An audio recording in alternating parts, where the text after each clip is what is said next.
si podemos resumir las últimas palabras de Jesucristo, se encuentran en el capítulo 2 y en el capítulo 3 de este maravilloso libro que se llama el Apocalipsis, y que la palabra apocalipto en el griego significa descorrer las cortinas. Cuando los griegos antiguamente tenían una estatua y la cubrían con una manta, antes de que pudiera la gente acercarse a ver de qué se trataba, le jalaban un cordón y quedaba descubierta la estatua. Este efecto del correr las cortinas en el griego es apocalipto. Actualmente, cuando hay la exposición de carros en Ginebra, en Francia, en París, pues tapan, ¿verdad?, los Lamborghini, los Ferrari, los nuevos carros, y la gente se acerca a los periodistas y quitan la manta y de repente aparece el nuevo modelo que están promoviendo. Este efecto se llama el Apocalipsis, descorrer las cortinas. ¿Por qué se llama así este libro? Porque en este libro Dios nos corre las cortinas del futuro. Nos abre la ventana para que nos podamos asomar y podamos percibir en lo que va a acabar el mundo. Para que podamos, no solamente por curiosidad o por aumentar el intelecto, ver cómo va a acabar el mundo, porque la gente es curiosa por naturaleza. Por eso estamos llenos de brujos, de falsos profetas, de mediums, porque todo el mundo está profetizando esto, está profetizando aquello, cuando todo está ya aquí escrito en la Biblia. Entonces Dios no solamente quiere que tengamos el intelecto para poder conocer por curiosidad, sino que nosotros sepamos que en la medida en que el Apocalipsis se va desarrollando, podamos irlo comparando con el aspecto geopolítico del mundo, con el aspecto antropológico del mundo, como es ahorita la famosa transgéneros y todas estas abominaciones para destruir la familia, el fundamento con el cual la sociedad ha estado establecida, y podamos prevenirnos y levantar nuestra voz. Somos la sal de la tierra, y si nosotros no hablamos y si nosotros no continuamos manifestando la opinión de Dios al mundo en todas las áreas donde tú te desenvuelvas, por eso dice el dicho: los malos triunfan cuando los buenos no hacen nada. Entonces quedarnos callados es hacernos cómplices de la maldad del mundo. Fíjate lo que te estoy diciendo. Y si tú eres cristiano, tú eres la sal de la tierra. Y cuando la sal pierde su sabor, dice en Mateo capítulo 5 el Señor Jesucristo, no sirve más que para ser pisoteada por los demás. El día que nosotros perdamos nuestro sabor y perdamos nuestro testimonio, no sirves para nada. Y la misión por la cual Dios nos llamó para poder realmente bendecir al mundo es para que evitemos hablando, comunicando, predicando, testificando el evangelio de la gracia de Dios, e impidamos que la corrupción del mundo continúe avanzando con la velocidad que actualmente lo está haciendo. Hemos llegado a un grado donde ya es normal, y ese es el peor de los niveles a los que una sociedad pueda llegar, a donde nos acostumbremos que lo que el mundo está aceptando es normal. Pero lo que más me impresiona de todo esto, con el mensaje que vamos a ver de Sardis en el capítulo 3 del Apocalipsis, abran sus Biblias ahí, por favor, Apocalipsis 3. Lo más sorprendente de lo que estamos viendo actualmente en el mundo es que las dos más grandes potencias del mundo, Rusia y la China, están en contra de la ideología de género, están en contra de lo transgénero, están en contra del matrimonio homosexual. Son las dos más grandes potencias del mundo, escuchen ustedes, y son ateas. En China todavía es comunista. Rusia, la mayor parte, prevalece el ateísmo. Y las naciones que se dicen cristianas son las que están acostumbrándose a aceptarlo. Yo no estoy de acuerdo con muchísimas cosas que el presidente de Rusia, Vladimir Putin, ha emitido, o la forma como él está actuando en muchas áreas del mundo. Pero acabo de escuchar un discurso de él que me dejó helado, Y dije, estoy 100% en lo que él acaba de decir, criticando a las naciones occidentales de cómo es posible que a los niños los adoctrinen desde niños a tener tendencias con las cuales no nacieron. Como él dice, a los 18 años que cada quien escoja vivir como le da la gana. Pero es un crimen que desde a los niños que no tienen el factor todavía para poder decir entre el bien y entre el mal, les comiencen a enseñar o los comiencen a vestir de mujeres o los comiencen a vestir de hombres. Eso no se vale. Eso no se vale. Y ya lo están haciendo en las escuelas. Y quieren forzarnos a nosotros a que lo aceptemos. Y es un crimen contra los niños. La forma más fácil de destruirlos psicológicamente a una criatura que todavía no forma todavía su forma y su conducta de pensar. ¿Cómo es posible que el mundo esté como esté? ¿Se acuerdan ustedes del libro de Jonás en el capítulo 1? Que él se escapa contra la voluntad de Dios. ¿Y a dónde va Jonás? En dirección opuesta, y se sube al barco donde los marineros que no eran cristianos le dicen a Jonás, pero ¿cómo es posible de que tú puedas hacer esto y esconderte ante esta tormenta? Y los marineros que no eran cristianos le dan ejemplo a José y lo echan a la borda cuando él acepta de que realmente la culpa de la tormenta se debe a él. Y así tenemos cientos de casos en el mundo entero. Y por eso es que nosotros ya debemos de cobrar reacción. El mundo está a punto de irse a una espiral de autodestrucción. Estamos en un mundo demasiado contaminado, demasiado sucio, demasiado perverso y depravado, sobre todo para las generaciones de nuestros hijos y de nuestros nietos. Tenemos que levantar la voz. Tenemos que decir, así dice el Señor.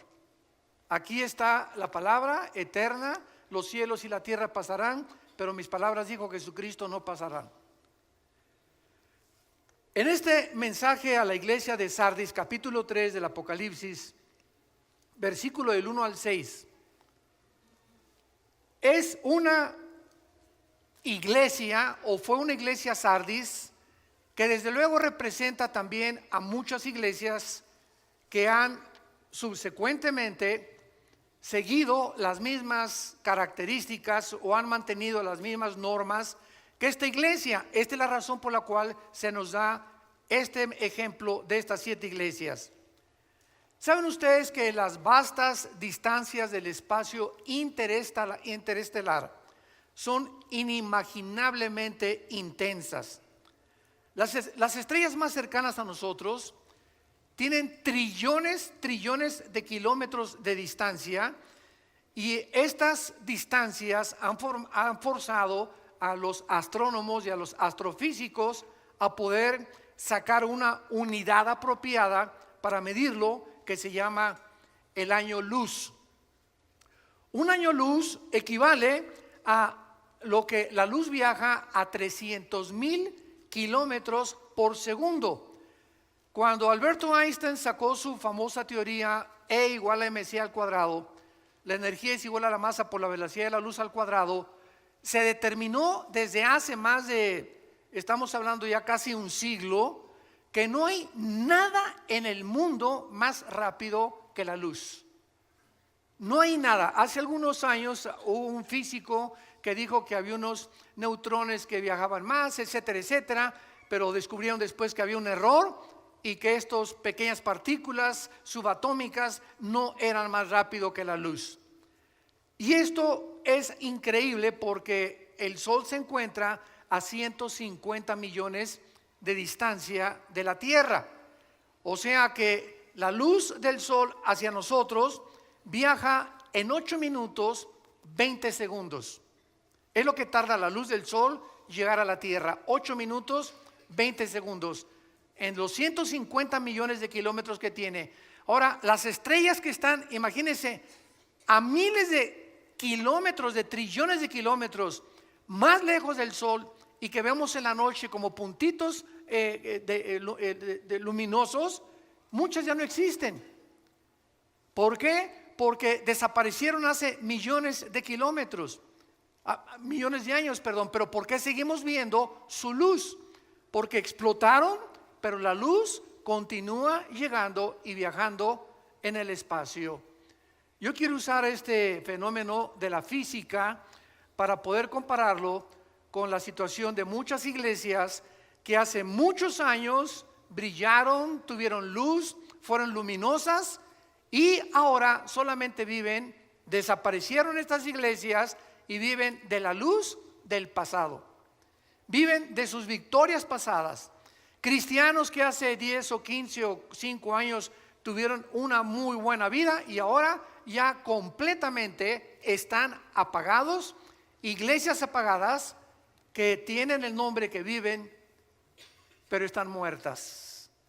Y muchos de ustedes que nos escuchan a través también de las redes sociales y de internet y de YouTube, etcétera, etcétera, muchos de ustedes que nos escuchan solamente tienen el nombre de cristianos, pero están muertos espiritualmente a los ojos de Dios. Y recordemos algo para comenzar a definir los términos. La palabra muerte, thanatos en el griego, no significa cesación de existencia. No significa dejar de existir o de vivir. La palabra muerte en la Biblia significa separación, si lo quieres apuntar. ¿Quiénes son los muertos espiritualmente? Los que están separados. Están existiendo, pero no tienen una relación viva, dinámica, orgánica con el Señor Jesús.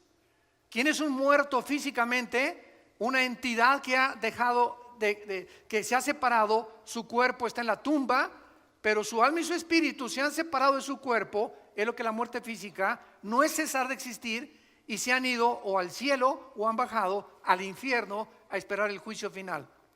Entonces la muerte física es la separación del cuerpo, del alma y del espíritu.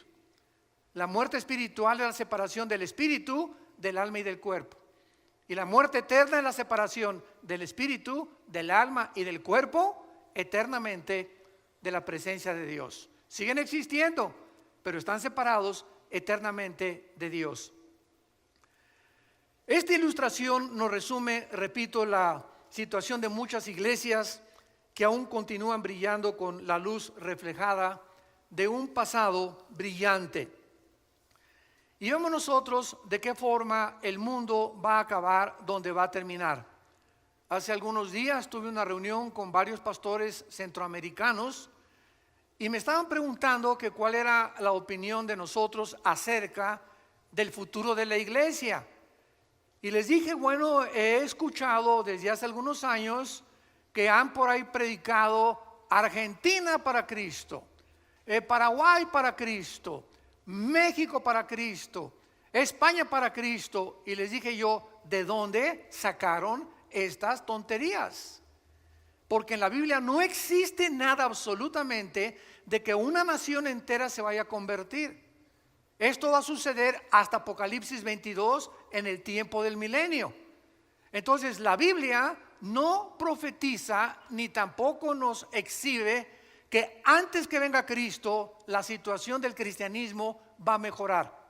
Al contrario, la Biblia enseña que antes de que Cristo venga viene la apostasía. Segunda de Tesalonicenses 2, 3 y 4, antes que venga el anticristo vendrá la apostasía. Primera de Timoteo 4:1, el Espíritu dice que en los últimos tiempos muchos apostatarán de la fe.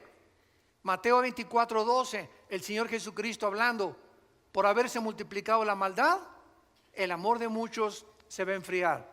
Segunda de Pedro capítulo 2, así como hubo falsos profetas y falsos apóstoles, así habrá en los últimos tiempos falsos apóstoles, falsos profetas que harán mercadería de la gente. Entonces estamos ante un panorama negro. Sin embargo, en medio de esta apostasía siempre habrá un remanente. Siempre habrá en todas las naciones, en todas las iglesias, un pequeño, muy reducido, muy pequeño de verdaderos cristianos. Y a ese pequeño remanente tú eres el que debes de permanecer y pertenecer. Ese es el remanente que Dios va a cuidar, a protegernos de todo lo que viene en el mundo. como dice aquí en Apocalipsis capítulo 3, versículo 10, por cuanto has guardado la palabra que yo te he dicho, ese mensaje a Filadelfia, te guardaré de la hora de la prueba que ha de venir sobre el mundo. Dios va a proteger a ese remanente, por lo que, dándonos cuenta de cómo el mundo es tan agresivo y cómo las fuerzas de la naturaleza han atacado al mundo, al planeta Tierra, huracanes, tsunamis, incendios, terremotos, etcétera, etcétera, siempre los ha habido en la historia, pero nunca habían convergido todos juntos, como ahora lo estamos viendo, uno tras otro, uno tras otro, uno tras otro. Solamente esta semana más de 62 terremotos hubo en el mundo, nada más en 7 días. Muchos no se dan a conocer porque fueron de 3 grados, de 4 grados, de 5 grados, van aumentando, etcétera, etcétera. Pero estamos en un mundo convulsionado completamente por las fuerzas naturales de la naturaleza. Entonces, teniendo en cuenta estos factores y estas condiciones, acerquémonos a Dios. Es tiempo que te acerques a Dios con tu familia y con tu matrimonio. Es tiempo que reunamos a nuestros hijos y les demos testimonio. Es tiempo que a tu novia le des testimonio que es un cristiano. Y no la manosees, no te atrevas a tocarla antes de casarte. Es tiempo que le des a tu novio un testimonio de lo que es una muchacha hija de Dios. Porque ese es el testimonio, como dice Hebreos capítulo 13, alcanzaron por la fe buen testimonio los antiguos. Los testigos que ahí menciona desde Abel, Noé, Enoc, Abraham, etcétera, etcétera. Y este es el testimonio que hace falta actualmente en el mundo que nos rodea. El mensaje a la iglesia de Sardis dice así: escribe al ángel de la iglesia en Sardis, el que tiene los 7 espíritus de Dios y las 7 estrellas, dice esto: yo conozco tus obras, que tienes nombre de que vives y estás muerto. Sé vigilante y afirma las otras cosas que están para morir, porque no he hallado tus obras perfectas delante de Dios. Acuérdate pues de lo que has recibido y oído, y guárdalo, y arrepiéntete. Pues si no velas, vendré sobre ti como ladrón, y no sabrás a qué hora vendré sobre ti. Pero tienes unas pocas personas, ahí está el remanente. Tienes unas pocas personas en Sardis que no han manchado sus vestiduras, y andarán conmigo en vestiduras blancas, porque son dignas. El que venciere será vestido de vestiduras blancas, y no borraré su nombre del libro de la vida, y confesaré su nombre delante de mi Padre y delante de sus ángeles. El que tiene oído, oiga lo que el Espíritu dice a las iglesias. Sardis fue una de las ciudades más bellas del mundo entero. Fue fundada 1200 años antes de Cristo y fue la capital del reino de Lidia hasta el año 549, 550 antes de Cristo, cuando fue conquistada por Ciro, el emperador o el rey de Persia, que es ahorita Irán. Esta ciudad fue destruida por los jónicos en el año 501 antes de Cristo, y finalmente Sardis fue conquistada por Alejandro el Magno. El rey más famoso de Sardis se llamaba Creso con C de Carlos, y estaba la ciudad emplazada en una llanura preciosa junto al río Hermus, en una posición militarmente envidiable, porque estaba construida la ciudad hacia como casi en una montaña, como una torre, por lo cual era muy difícil. Solo Alejandro el Magno lo pudo hacer, y el rey Ciro de Persia. Era una ciudad riquísima en pepitas de oro.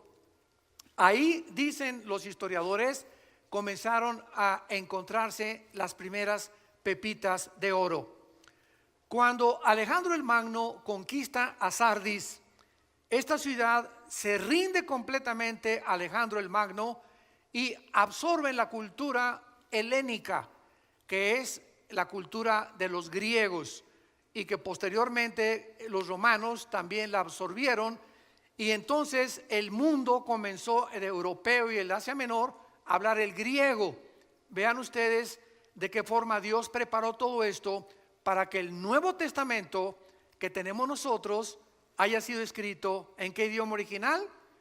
En el griego. Así que el Nuevo Testamento, los originales, fueron escritos en el griego, porque el griego y el hebreo son los dos únicos lenguajes que sus letras tienen símbolos de número. Esto se llama gematría. Entonces, la B en griego es el 5, la X en griego, ¿no saben? El 10, 2X, 20, 3X, el 50, ¿verdad? Bueno, sí saben griego. Entonces, esta es la razón también, y aparte que las palabras griegas, como las palabras hebreas, tienen 4 o 5 significados. ¿Qué quiero decirles? Por ejemplo, la palabra padre en español, ¿qué significa? Progenitor, ¿no? Pero también significa bonito. ¿Cómo? ¿Qué padre está el cielo? Oye, ¿qué padre vestido traes? ¿Qué le estás diciendo? ¿Que ese vestido lo engendró quién? No, ¿verdad? Pero vean ustedes cómo usamos barbarismos en todos los idiomas, y entonces usamos palabras que si las queremos traducir no tienen traducción. En inglés, por ejemplo, imagínense, what father is the heaven? Dile eso a un americano y no te va a entender. ¿Qué padre está el cielo? Es algo que pertenece solamente y que nosotros entendemos. Por eso mi esposa y yo, cuando oímos chistes en Estados Unidos, casi nunca los entendemos, y cuando contamos chistes nosotros, sobre todo los de Cantinflas, menos los entienden ellos, ¿verdad? Bueno, esto es impresionante, porque esta es la razón por la cual el griego fue absorbido por las culturas antiguas para preparar el camino a la predicación del Evangelio de la gracia de Dios.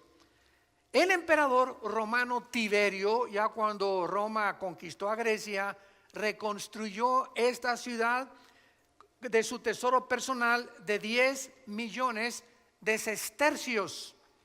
10 millones de sestercios equivalen a $1 millón del siglo XXI.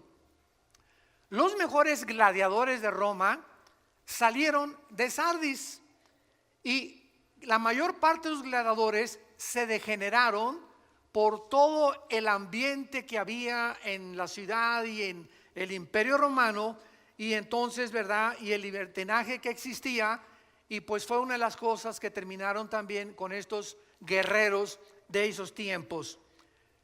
Las personas de Sardis adoraban a la diosa Cibeles. Me acuerdo que ahí en Tecamachalco, en México, hay una calle que se llama la Fuente de Cibeles. Bueno, esa palabra Cibeles viene de la diosa de Sardis, que también tenía el nombre de Artemisa, que era la diosa de la fertilidad. Y bajo esta atmósfera degenerada, la iglesia estaba creciendo, pero poco a poco la influencia del mundo en la iglesia termina matando, asfixiando el testimonio que debemos de dar. Y esta es la razón por la cual Dios escribe estos mensajes en el Apocalipsis, y de las 7 iglesias a 5 las llama a que se arrepientan. Porque si Cristo viene ahorita saliendo el servicio, o hoy en la noche, o mañana, o dentro de un año o varios años, y tú te encuentras en la condición en la que tú te encuentras actualmente, te vas a quedar. Te vas a quedar. Porque ya las trompetas del Apocalipsis oyen en el cielo, y va a haber millones de personas que llenan actualmente las iglesias que se dicen cristianas en el mundo entero, que no se han arrepentido nunca de su vida.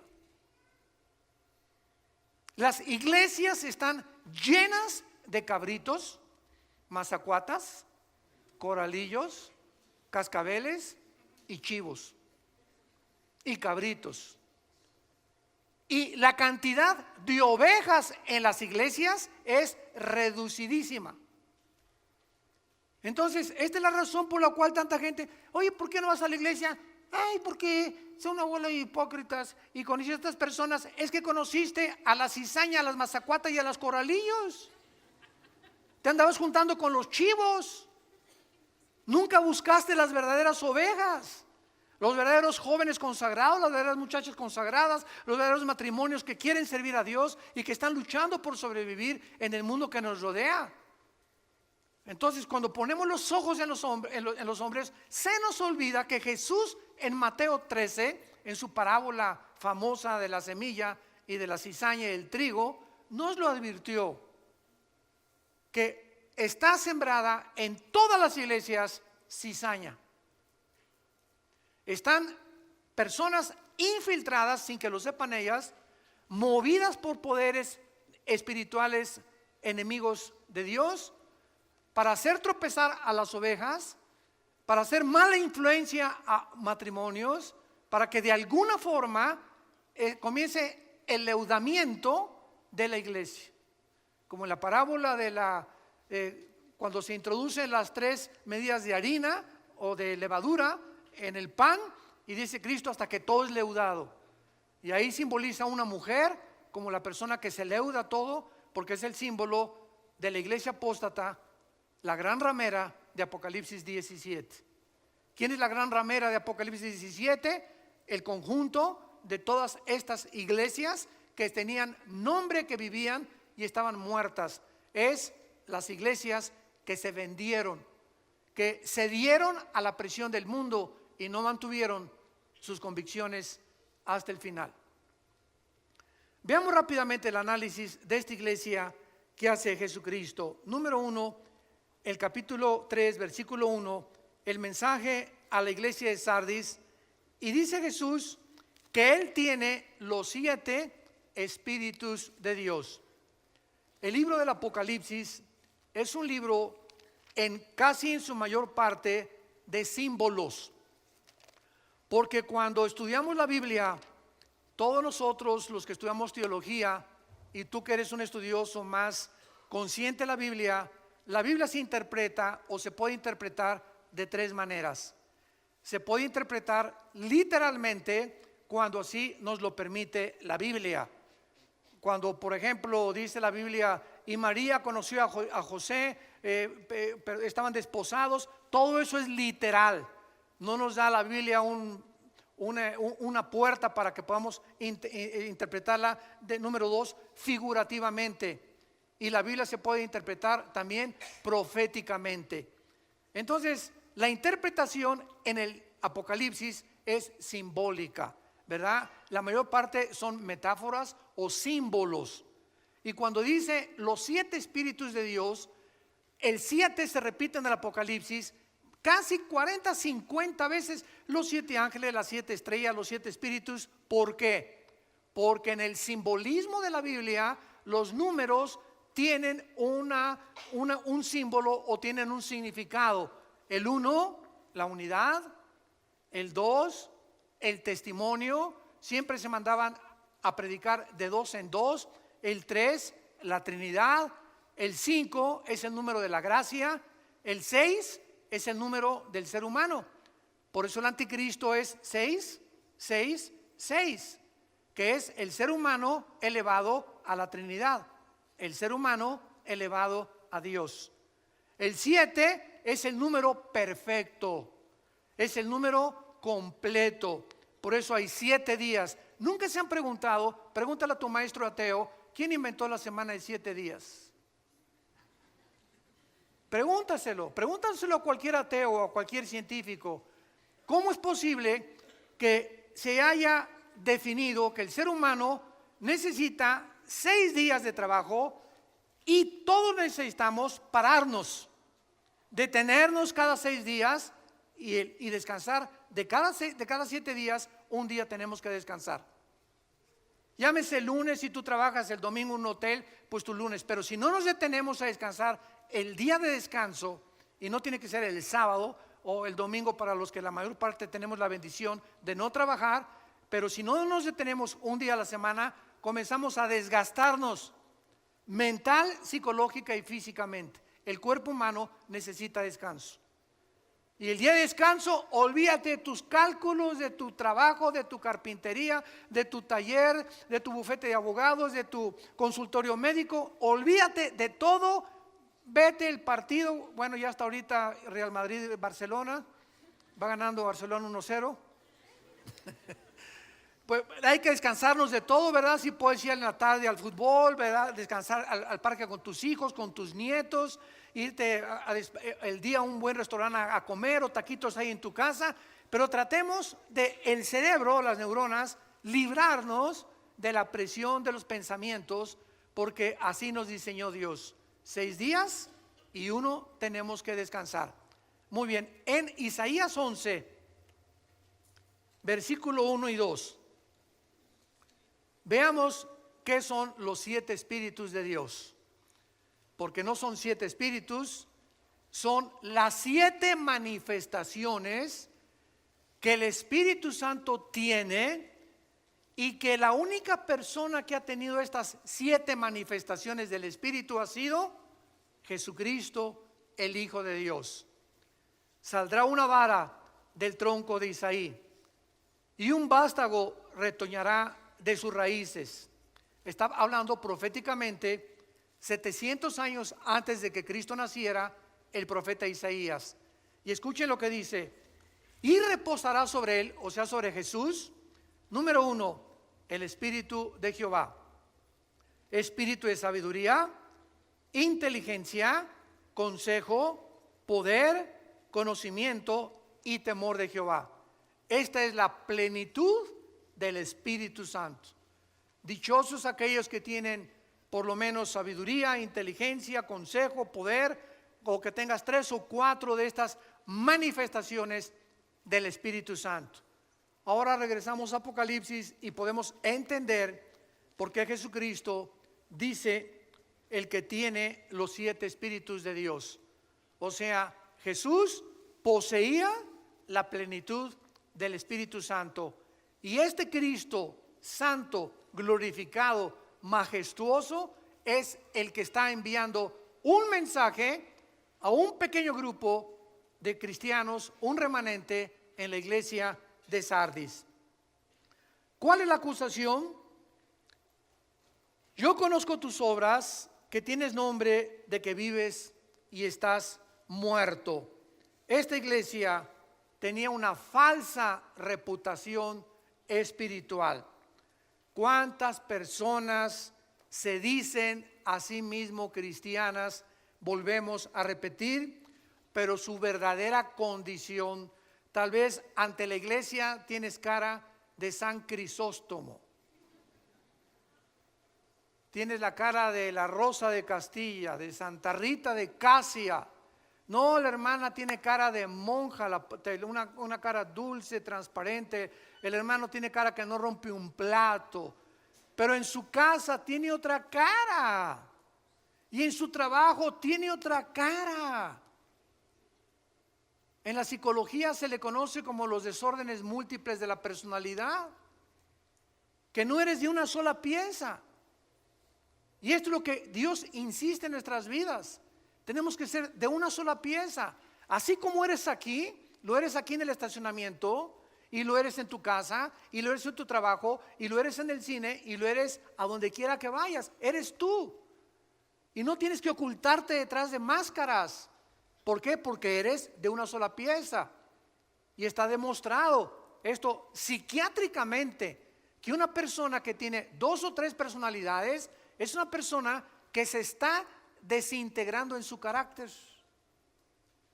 Porque no ser como tú eres con tus amigos, sin que nos demos cuenta, el cerebro no acepta estas condiciones o actitudes negativas y te comienzas a desintegrar. ¿Qué me refiero que te comienzas a desintegrar? Tu conducta comienza a desvariar. Comienzas a hacer cosas que ya no son normales, que ya son completamente, muchos antisociales, otras inmorales, pero ya no eres la persona que eres. Y esas cosas que tú haces, no te das cuenta. Este es el engaño más grande del pecado humano, que el pecado endurece y engaña el corazón. Dice Jeremías 17:9, engañoso es el pecado sobre todas las cosas, perverso y engañoso el corazón. Entonces, estas personas llegan a la iglesia y no se han dado cuenta lo que son. Crees que eres y no eres. ¿Por qué lo crees? Porque estás engañado. Si no estuvieras engañado, te darías cuenta de tu verdadera condición. Ahora, ¿a qué venimos a la iglesia? A que se nos corra el velo, a que hay un apocalipsis, a que Dios nos corra la cortina y nos muestre cómo somos.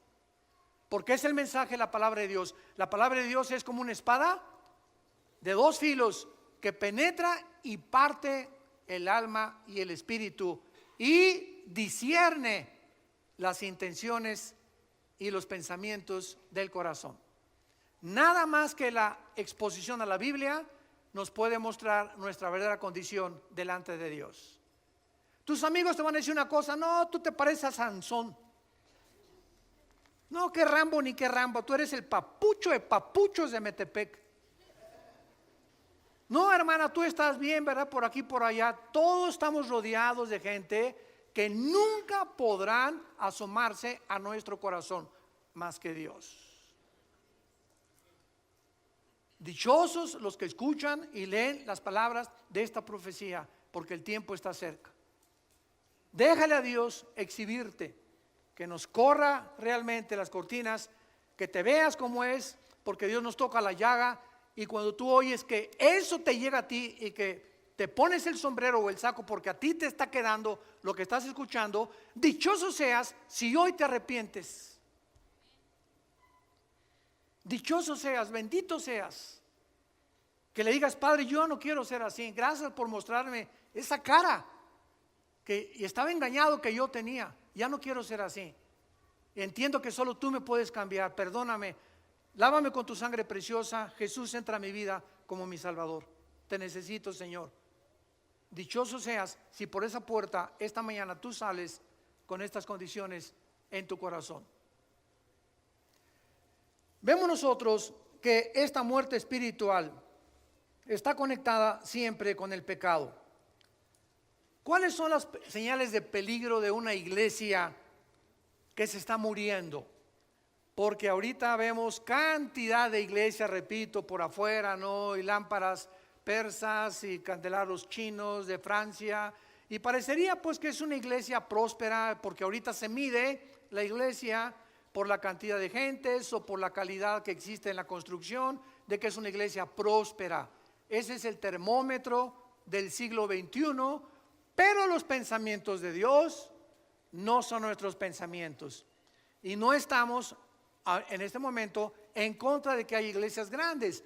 Gracias a Dios, las que son grandes y las que tienen la ventaja de tener un buen recinto. No estamos en contra de eso. Estamos en contra de que se enfoquen solamente en eso nada más, como lo vamos a ver a continuación. ¿Cuándo son las señales de peligro de que una iglesia se está muriendo? Cuando las actividades de la iglesia se enfocan en actividades sociales o de construcción en lugar de un cambio del corazón de las gentes mediante el evangelio y la predicación de Jesucristo.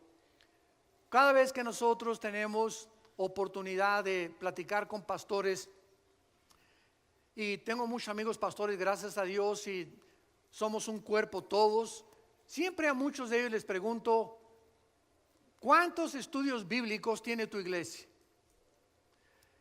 Pues tenemos la femenil el miércoles y tenemos 3 servicios el domingo. Le digo, pero entre semana no hay discipulado.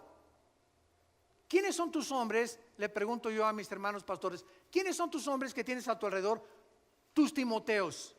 ¿No tienes un grupo de 3 o 4 hombres a quienes te estés dedicando más tiempo que a todas las demás iglesias, que a todas las demás ovejas, y que los estés discipulando para que estas personas el día de mañana te ayuden a ser los pilares de la iglesia? Porque una iglesia que tiene 500 miembros necesita 3 pastores. Imposible que un pastor alimente a 500 ovejas. Imposible. Aconseje, vaya a los velorios, vaya a los hospitales, etcétera, etcétera. A las 2 de la mañana contesta el teléfono que le dio un planchazo a su esposo, a la esposa. Imposible. Entonces, las columnas que sostienen una iglesia son los varones. La iglesia es un conjunto, se les llama en el Nuevo Testamento ancianos. No de edad, porque es la palabra presbúteros, ancianos, sino líderes espirituales que nos ayudan a los que levantamos iglesias a poder delegar las responsabilidades, porque si no lo hacemos, acabamos en el psiquiátrico. Entonces, si una iglesia no tiene estudios bíblicos y no está discipulando entre semana a las iglesias, es una iglesia que ya se le olvidó el mandamiento de Mateo 28, 19 y 20, la gran comisión. Todos se lo saben de memoria. Muere Cristo y sube al cielo y dice: toda potestad me es dada en los cielos y en la tierra. Id y predicar el evangelio y hacer discípulos en todas las naciones. ¿Qué es hacer un discípulo? Hacer seguidores. La palabra discípulo es matetus en el griego, matetus, que significa el que sigue a otro. Eso es lo que es un discípulo. Vean lo que Jesús dijo en Juan capítulo 8, versículo 31 en adelante. Esto es impresionante porque Jesús estaba hablando a los que ya habían creído en Él. Juan 8, 31. Dijo entonces Jesús a los judíos que habían creído en Él. Y las iglesias cristianas pues están llenas de personas, porque si no, no irían, que dicen que creen en Jesús. Pero fíjate lo que dice la Biblia. ¿Qué significa creer en Jesús? No solo intelectualmente.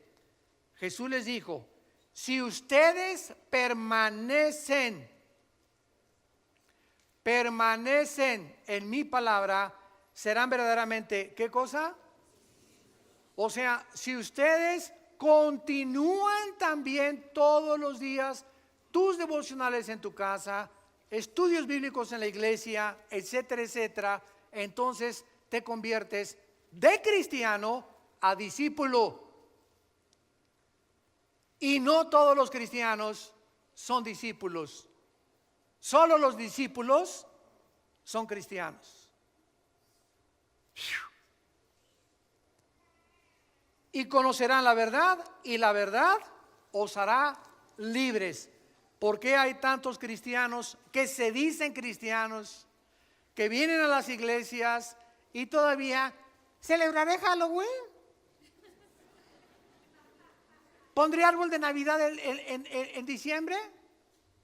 ¿Qué tan apretados deben las mujeres llevar los pantalones? Deben de tatuarse los jóvenes. Siempre están con tonterías de esas, fijándose siempre en estas cosas superficiales que no es lo que hace un verdadero cristiano.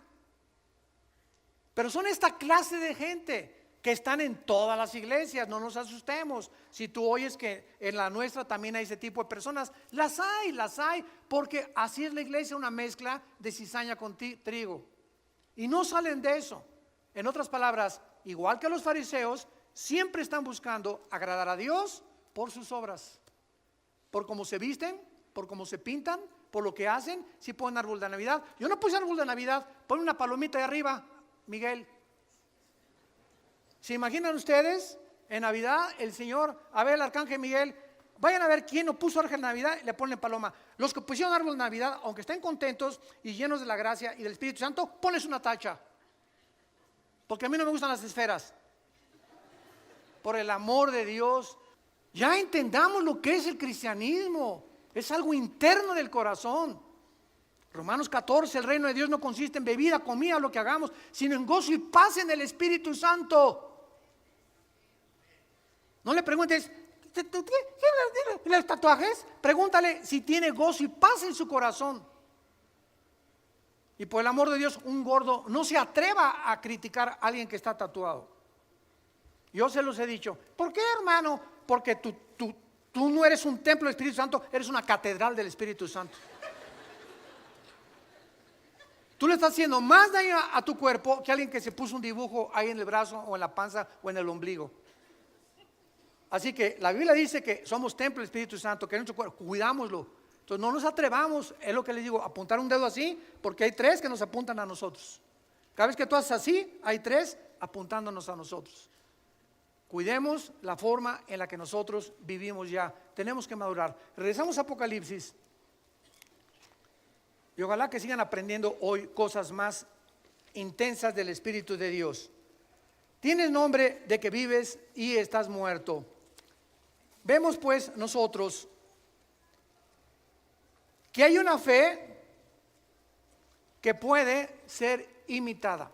Hay una fe que puede ser imitada. O sea, hay un arrepentimiento que no es arrepentimiento, es remordimiento.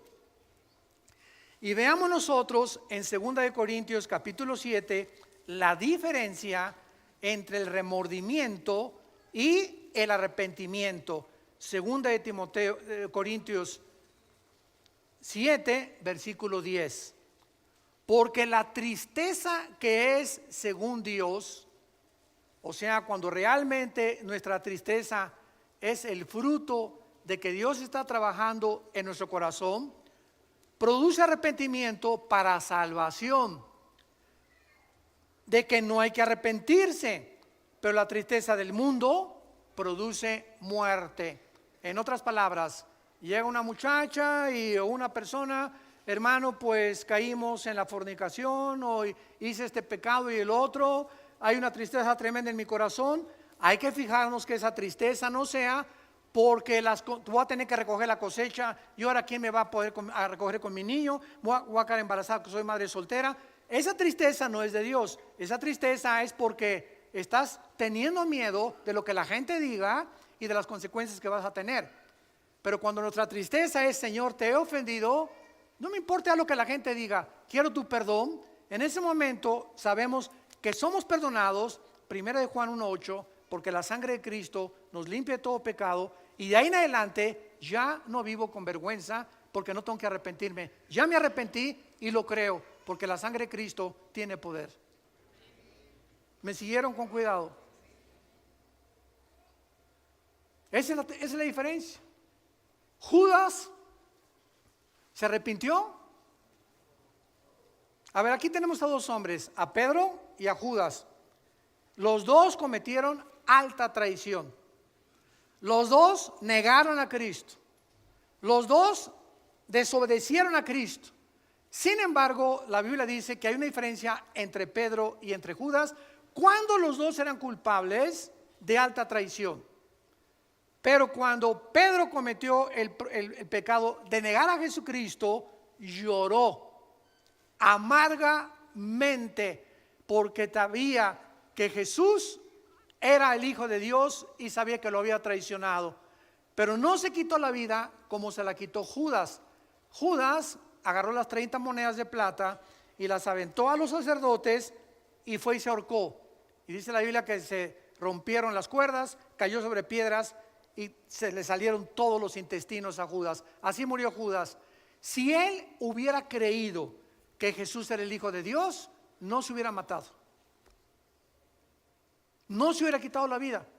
Hubiera creído que hay perdón en la cruz que iba Cristo a enfrentar.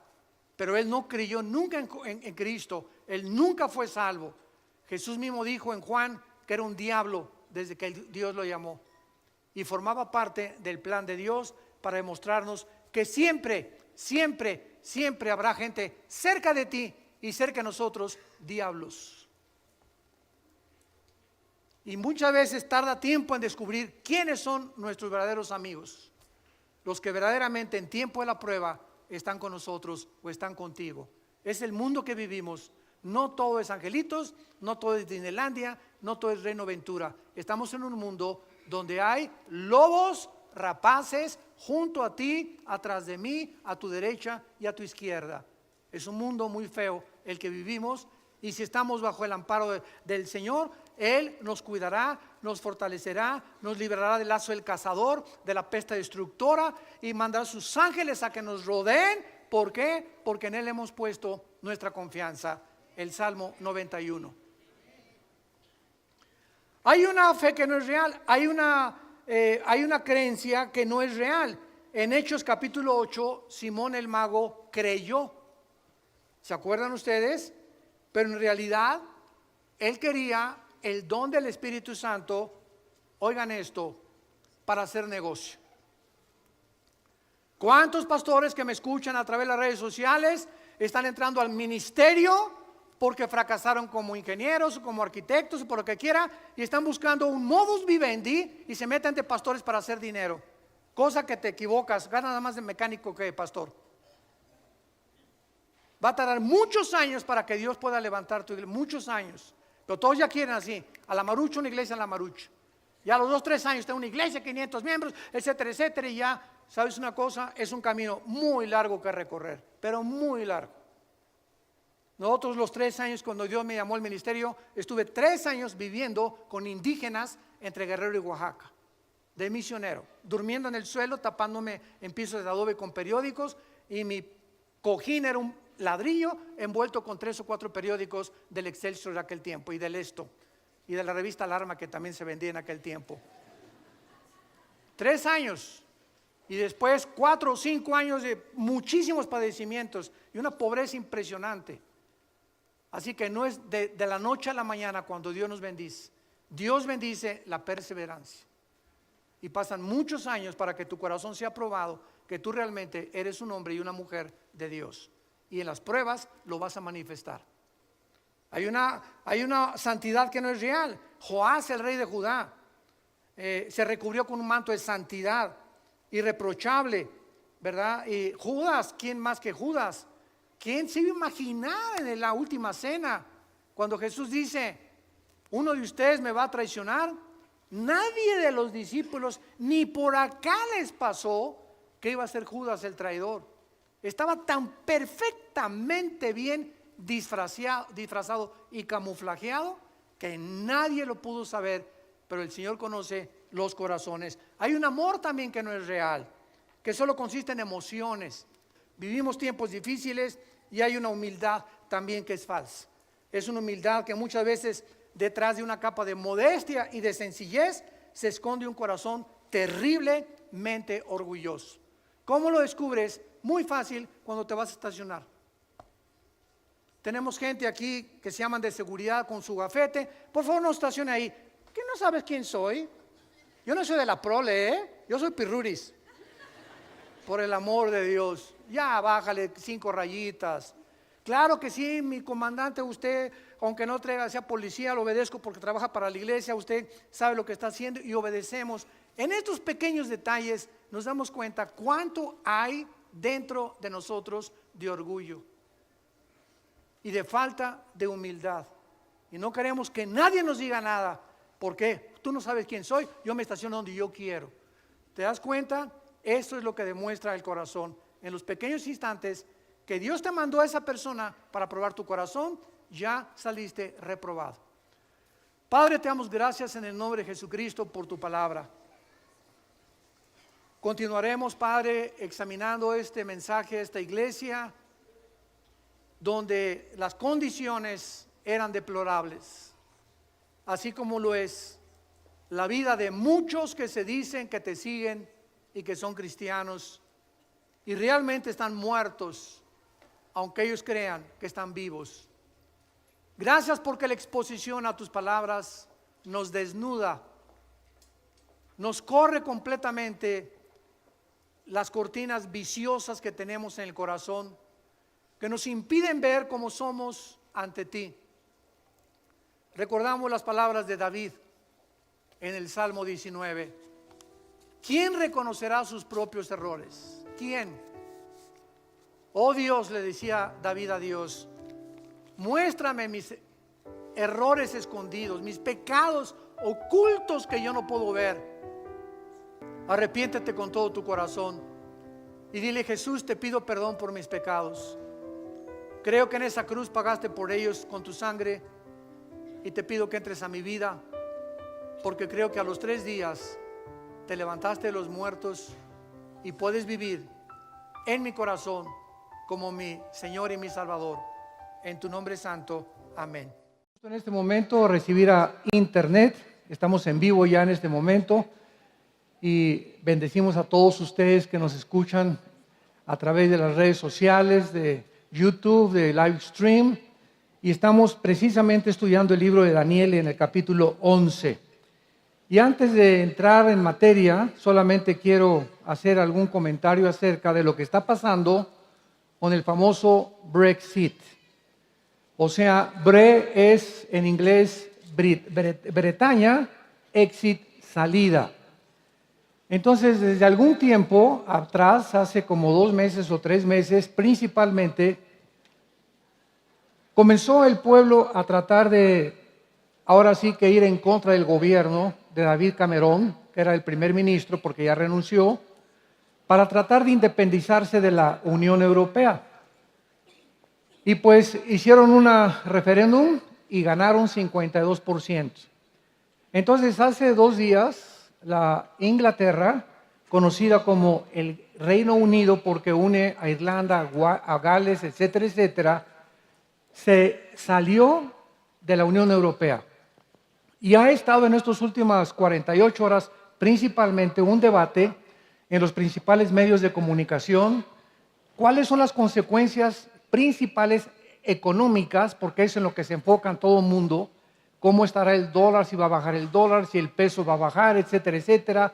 El euro, ¿cómo va a quedar? La libra esterlina va a estar dividida ahora. Inglaterra se consideraba la 5ª economía del mundo y es el 7º socio económico de Estados Unidos.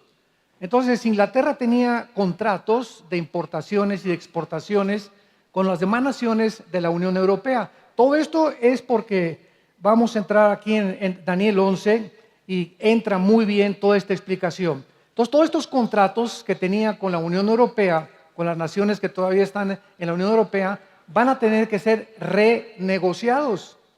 ¿Por qué? Porque ahorita ya no cuenta la Unión Europea con Inglaterra. Inglaterra al mismo tiempo va a quedar aislada. En otras palabras, la OTAN, que es la Organización de las Naciones del Atlántico del Norte, va a tener, ¿verdad?, que deshacerse completamente de Inglaterra. Inglaterra no va a tener la protección que tenía de las demás naciones. Y pues dice la Biblia, ¿verdad?, que cuando una persona encuentra un vacío, siempre alguien trata de llenarlo. Entonces, Estados Unidos acaba de declarar que Obama dijo que pues estaban reconociendo su independencia y que tenían el derecho de hacerlo, etcétera, etcétera. Y va a tardar posiblemente 1 año o 2 años en que Inglaterra se recupere económicamente, porque es la que más va a sufrir. Y la mayor parte de las personas que votaron, que fue el 52%, fueron de la clase media baja, que no sabían exactamente cuáles eran las consecuencias graves económicas que Inglaterra iba a tener. Independientemente de las consecuencias económicas, ¿qué cosa dice la Biblia o qué relevancia profética tiene este evento que ante nuestros ojos acaba de suceder? Esto es muy interesante. En 1957 se firmó el Tratado de Roma. ¿Qué significa esto? Que Jacques Delors, un francés, comenzó a sentir en su conciencia que Europa debería unificarse.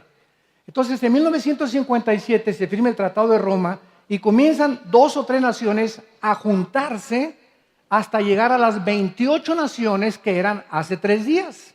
Se fueron juntando poco a poquito, etcétera, etcétera. Turquía es la única que todavía no se adhiere. Turquía ahora sí que está como un puente entre el Medio Oriente y entre Europa. Y vamos a ver más adelante qué va a pasar con Turquía. Pero de acuerdo a todo este tratado, se juntaron 28 naciones y la Biblia dice, hace 2600 años, en el libro que estamos estudiando, en el libro de Daniel, en el capítulo 2, que antes de que Cristo regrese en la estatua que vimos de Nabucodonosor, ¿se recuerdan ustedes? En esta estatua que tuvo como sueño el rey Nabucodonosor, vio a una estatua gigantesca con la cabeza de oro, los brazos y el pecho de plata, el vientre de bronce y las dos piernas de hierro y los dedos de los pies mezclados con hierro y con barro. Entonces el rey Nabucodonosor comenzó a buscar entre los brujos, le pidió su opinión a Walter Mercado y a los magos y a Nostradamus y a todos aquellos que dicen que tienen el conocimiento del futuro, y ninguno le pudo explicar el significado. Entonces Daniel, que se encontraba en ese tiempo en el imperio babilónico, le comunicaron y él pidió permiso para que orara y pudiera Dios revelarle el misterio. Total que Dios le revela el misterio a Daniel, y Daniel le explica al rey de Nabucodonosor y le dice: la cabeza de oro eres tú, el reino y el imperio de Babilonia. Después de ti vendrá otro reino inferior, por eso es la plata. La plata es inferior al oro, que eran los medos y los persas, tal como la historia lo certifica y lo confirma, señores historiadores que nos escuchan. Después de ti, dijo Daniel, vendrá otro reino inferior, que es el bronce, que fue Alejandro el Magno cuando los griegos derrotaron a los medos y a los persas. Y después de ese reino, dijo Daniel, vendrán otro reino que representado por las dos piernas, que será el más feroz de todos, y que fue, de acuerdo a la historia, el imperio romano. Entonces dice Daniel, estos 4 imperios van a ser sucedidos uno detrás del otro, pero vemos la degradación: primero es oro, plata, bronce y hierro. Vemos cómo van disminuyendo el valor de los imperios del mundo. Pero los 10 dedos de la estatua de Nabucodonosor eran una mezcla de hierro con barro. El barro siempre ha representado el Medio Oriente y el hierro el Imperio Romano. Entonces, ahí en el capítulo 2 de Daniel, le dijo Daniel al rey Nabucodonosor: en los tiempos de estos reinos vendrá una piedra no cortada con mano, que es Jesucristo. Él es la roca, Él es la piedra angular, y pegará contra los dedos de los pies y se desmoronará la estatua. Entonces, de acuerdo a esta profecía, después del Imperio Romano iban a surgir una confederación de 10 naciones que provinieran del antiguo Imperio Romano. Y hasta 1957, que comenzó a formarse el Tratado de Roma para formar una Unión Europea, que antes fue la Comunidad Económica Europea, fue el primer nombre que le pusieron, comenzó Europa a reintegrarse, tal como la Biblia lo había profetizado hace 2650 años. Entonces, ahora vemos que este sueño de la reunificación de Europa comienza a desmoronarse, comienza a desmembrarse.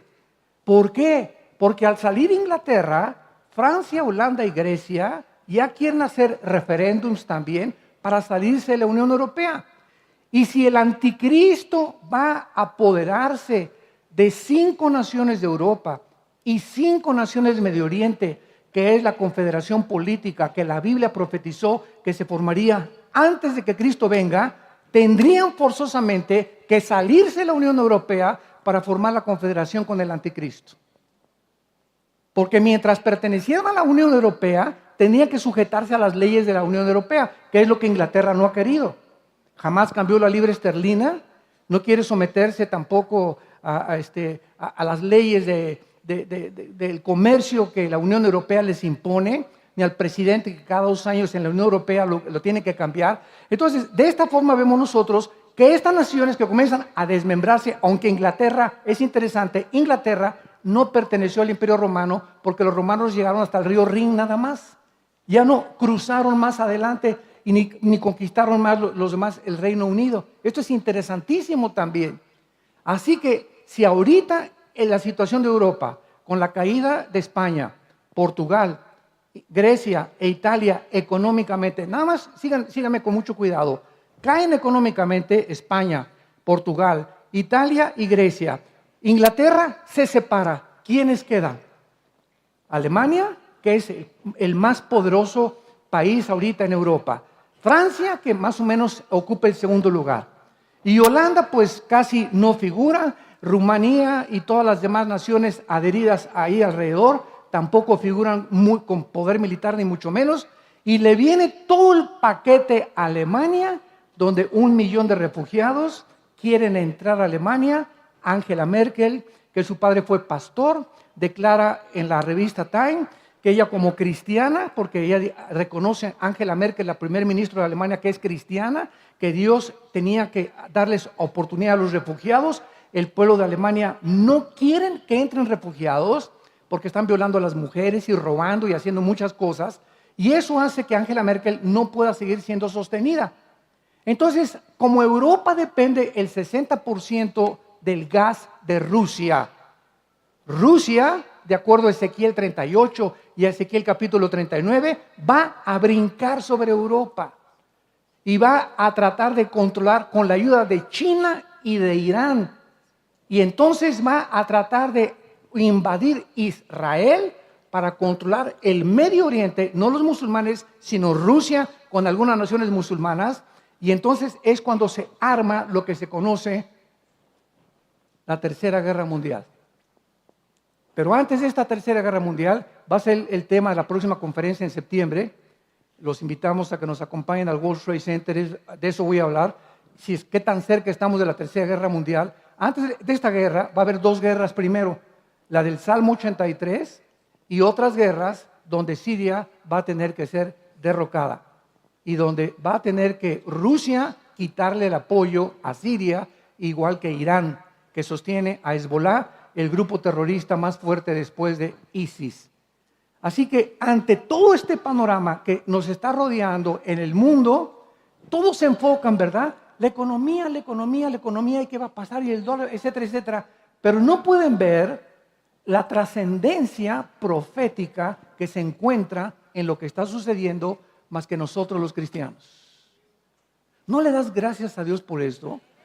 Que podamos tener la venda que se nos ha caído de los ojos y que vemos más allá de lo que los economistas y los políticos ven, que podemos adelantar. La Biblia es más moderna que el periódico de mañana en la mañana, y que ante todas estas cosas que están pasando, Jesús lo dijo: les digo todo lo que va a pasar antes de que suceda para que tengan paz, para que no tengan miedo de nada de lo que está pasando, para que no te espantes. Que caiga el petróleo, que caiga, aleluya, gloria a Dios. El Señor es mi pastor, nada me faltará. Junto a aguas de delicados pastos me hará descansar.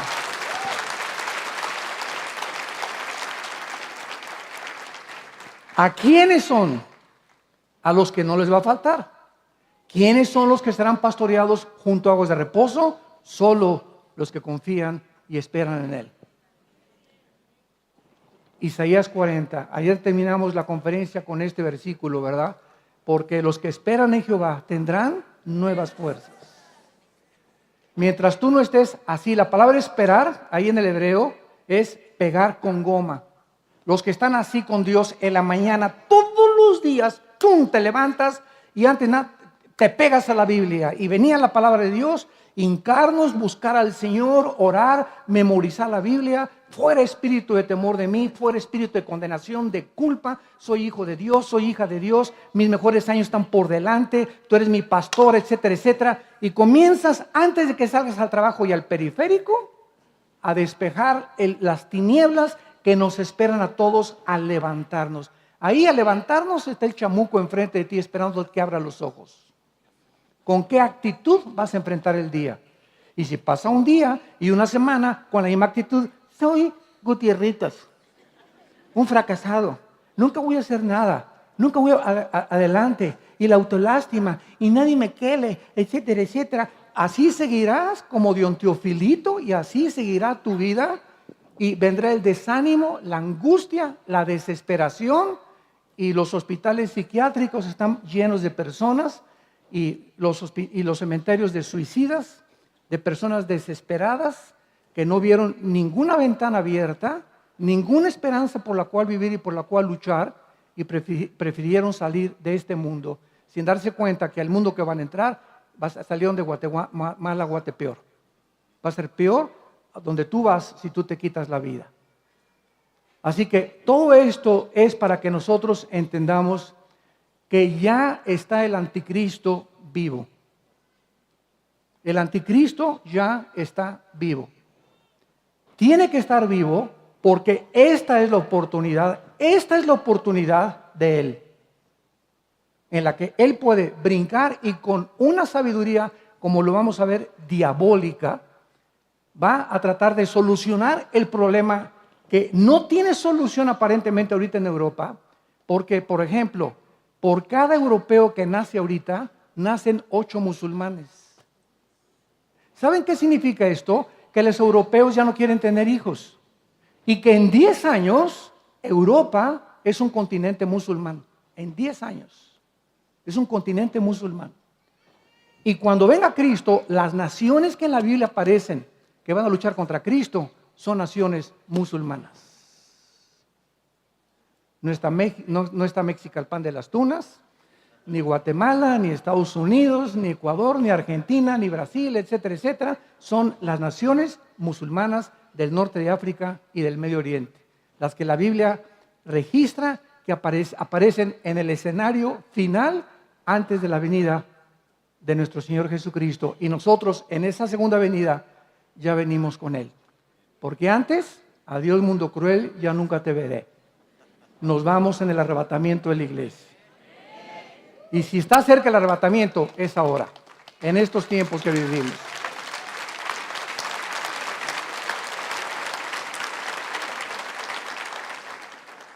En Daniel 11, versículo 36 en adelante, iniciamos analizando el perfil del anticristo, de este último dictador mundial que seguro, ¿verdad?, que ya existe en alguna nación del mundo y que de acuerdo a la Biblia, el anticristo no puede surgir. Así que por favor, déjense de especulaciones, que va a ser el príncipe Felipe de España, a la Obama también le pusieron cara de anticristo, que el Papa, que David Cameron, etcétera, etcétera, que a lo mejor puede ser una mujer. Todas estas son especulaciones porque nadie puede saber, así como nadie puede saber el día y la hora del arrebatamiento de la iglesia, nadie puede saber quién es el anticristo o de dónde va a surgir exactamente el anticristo hasta que se forme esta confederación política de 10 naciones. En otras palabras, ahorita Europa está debilitándose económica, militar y políticamente, y Europa va a necesitar ahorita unirse al Medio Oriente. Esto es lógico. Entonces, el Medio Oriente tiene el 65% de la producción petrolera del mundo, se va a tener que juntar con Europa para ya no depender tanto de Rusia, antes de que Rusia se apodere del Medio Oriente, como son las intenciones ahorita del señor Putin. Y cuando veamos nosotros que en el periódico dice Europa se une al Medio Oriente, ahí es de acuerdo a Daniel capítulo 7, que ya lo estudiamos. Cuando oigamos esta noticia, el anticristo surge después de que se forme esta confederación política y surge de entre estas naciones que se unen para formar un poder político en el mundo, no antes. Así que dejémonos de especulaciones que va a ser esta persona y que esta persona, hasta que no escuchemos, lo vuelvo a repetir, que 5 naciones de Europa y 5 naciones del Medio Oriente se unen para formar una confederación política, militar y económica. Hasta que no suceda eso, el anticristo no puede surgir en el mundo. Así que no escuches falsos profetas ni escuches tonterías que están en el internet y por todos lados de que el anticristo y que se me apareció anoche en Tlalnepantla. Dice el versículo 36, y el rey hará su voluntad. Está hablando el Espíritu Santo del anticristo. Ya vimos todo esto. Se ensoberbecerá, se engrandecerá sobre todo Dios. Contra el Dios de los dioses hablará maravillas y prosperará hasta que sea consumada la ira. Vimos nosotros en la última clase de qué forma el rey hará su voluntad. Y esta es precisamente Esto es la razón por la cual el mundo se encuentra como se encuentra. Porque todos los que estén en el infierno, Dios son personas a quienes Dios les dirá, cuando tú estabas vivo, Pancho Pantera, me dijiste que tú no querías hacer mi voluntad. Entonces, tú escogiste tu voluntad y por eso estás en el infierno.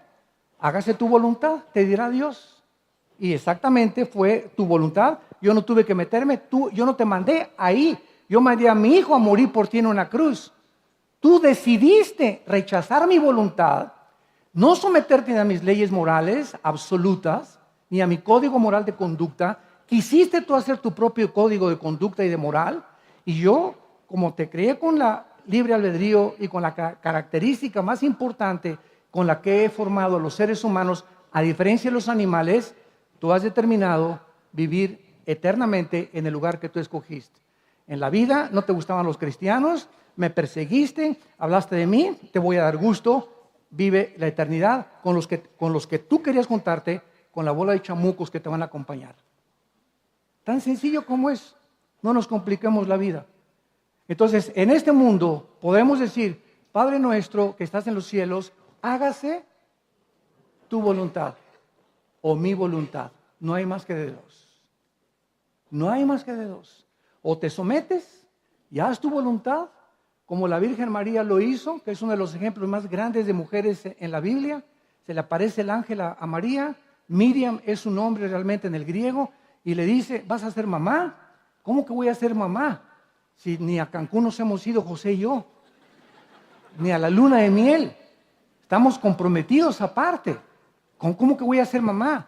¿Cómo que me voy a embarazar? Sí, te vas a embarazar, pero el hijo que vas a tener va a ser llamado Hijo de Dios, Hijo del Altísimo. Y José no va a tener nada que ver para no infectarlo genéticamente, porque el hombre transmite el pecado a través del cromosoma Y. ¿Oíste? El cromosoma Y, que es el que determina el género, para que cuando el esperma del varón fertiliza el óvulo de la mujer, si entró el esperma Y es varón. Yo soy varón porque mi papá, en los millones de espermas, ¿verdad?, que salen, fue un Y el que fertilizó el huevo de mamá y salí varón. Si es X, naces mujer. Entonces, desde Adán hasta nuestros días, todos los varones estamos infectados con el esperma, con el cromosoma Y, genéticamente. Y al tener las relaciones con María y José, hubiera nacido con pecado.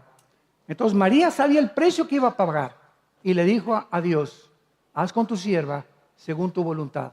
Me van a perseguir, me van a decir que cometí adulterio, me van a decir que nos comimos la torta antes de tiempo, me van a decir miles de cosas, mis vecinos, pero ¿sabes una cosa? No me interesa nada, Señor. No me interesa lo que el mundo diga, hable y me blasfeme y me critique y me diga tantas mentiras. Yo solo quiero hacer tu voluntad. Aquí estoy para hacer tu voluntad. Esa es la actitud que Dios nos manda a tener a nosotros. Oye, que si eres cristiano, te van a decir la religiosa ahí en la escuela y el religioso, y que digan misa. Que se haga la voluntad de Dios. Y mientras nos sometemos a esa voluntad, somos bendecidos como no nos imaginas. ¿Y sabes por qué? Porque si eres cristiano, Dios no te ha dado un espíritu de temor. Si tú tienes temor de la gente y temor de tu familia y del qué dirán, no es cierto que eres cristiano. Porque cuando el Espíritu Santo nos bautiza en el cuerpo de Cristo y nos une a Jesucristo como parte de sus huesos y de su carne, y Él es la cabeza, el espíritu que entra en nuestras vidas es un espíritu de poder, de amor y dominio propio. Precisamente para enfrentarnos a un mundo que nos odia y que nos persigue y nos seguirá persiguiendo toda la vida. Porque si crucificaron a Cristo, dijo Jesús, a ustedes también los van a aborrecer. Y esta es la razón de tanto odio en contra del cristianismo. Anoche les comentaba yo que después de que yo fui comunista, antes de ser cristiano, y formé parte del Partido Comunista en México, y haber estudiado a Engels, a Marx, a Lenin, y toda la doctrina y la filosofía de los comunistas, hasta hace algunas semanas, se lo comenté a mi esposa primero, Hasta hace algunas semanas, o sea, en el último mes, ¿saben lo que descubrí yo? Al volverme otra vez a inmiscuir en la dialéctica marxista de Engels, volví a descubrir que el socialismo y el comunismo es la misma gata, pero revolcada. En otras palabras, el socialismo es otra versión más dulce del comunismo. Pero síganme con cuidado. El socialismo, el comunismo, el nazismo y el fascismo, los 4 sistemas que en el siglo XX prevalecieron, los 4 tienen el mismo común denominador: atacar a la familia y la iglesia. Y lo más interesante es por qué. Carlos Marx, cuando escribió su libro El Capital, dijo lo siguiente, y por eso Marx odiaba el capitalismo. Y dijo Marx lo siguiente, apoyado por Engels en el libro El Manifiesto Comunista que escribieron uno y el otro.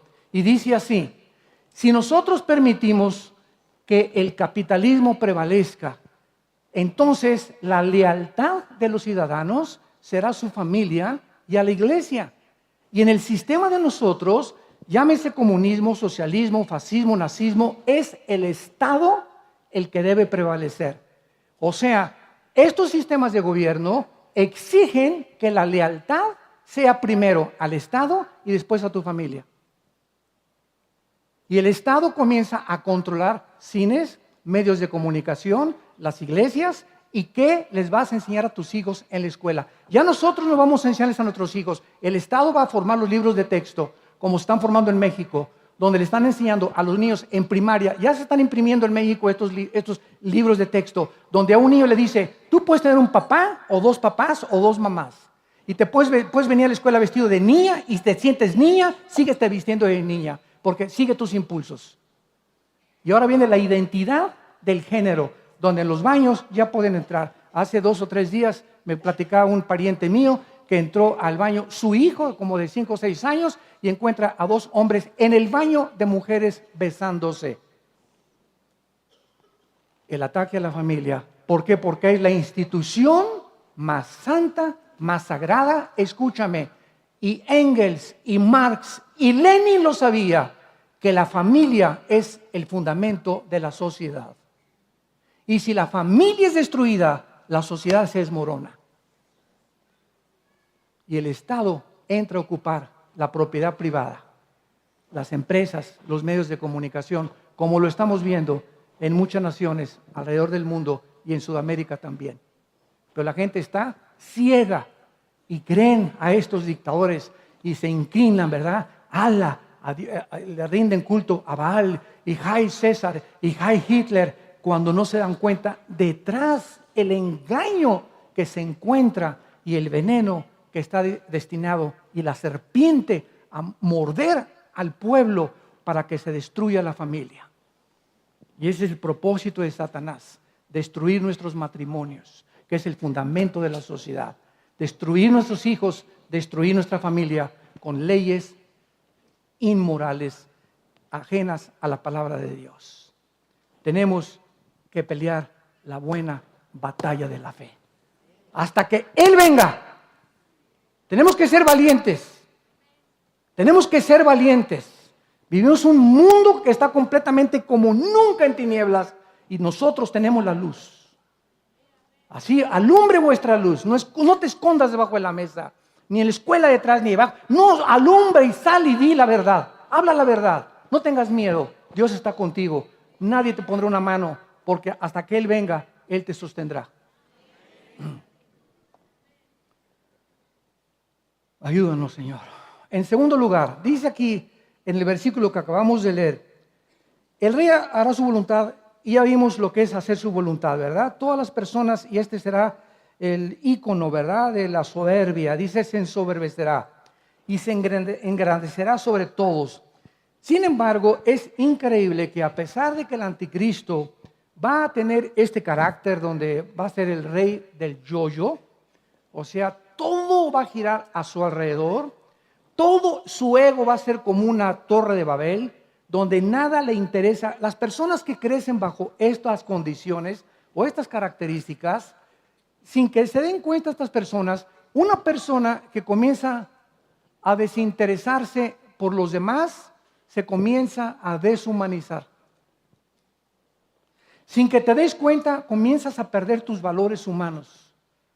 Porque Jesús dijo, el más grande entre ustedes es el que sirve a los demás. No el que busca los primeros lugares, ni el que busca reconocimiento, ni aplauso, ni popularidad, sino el que busca servir en todo lo que pueda, a los más humildes como a los más ricos, sin distinción de personas. En eso está la grandeza de acuerdo a Jesús. Entonces, cuando nosotros no entendemos que si usamos a la gente que nos rodea como objetos para satisfacer nuestros intereses, estamos deshumanizándonos. Nuestro carácter se comienza a desintegrar y comenzamos, sin darnos cuenta, a llegar a un punto donde te conviertes en un dictador en tu casa, dictador en tu oficina o dictadora en tu casa o en tu oficina. Y comenzamos ya a exigir derechos que no nos corresponden al violar los derechos de terceras personas. El anticristo eventualmente comenzará a deshacerse del sistema religioso para proclamarse como la única persona para adorar.